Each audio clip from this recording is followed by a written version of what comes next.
Per la seconda batteria in corsia 1 Filippo Cavallaro, alla 2 Matteo Monaghetu, alla 3 Thomas Caser, alla 4 Francesco Busolini, alla 5 Alberto Fardini, in 6 Mattia Cavazzini, alla 7 Giacomo Venturini, in 8 Alexei Vidovic.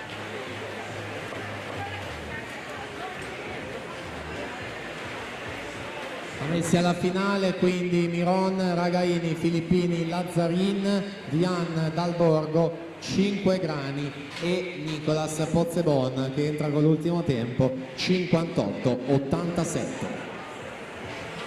Ricordo sempre ai tecnici eventuali rinunce prima possibile, visto che siamo verso la chiusura della mattina, quindi per andare ad avvisare eventualmente le riserve, eventuali rinunce a qualsiasi finale prima possibile qui in postazione. Tanto completata questa batteria 1, la partenza a 2.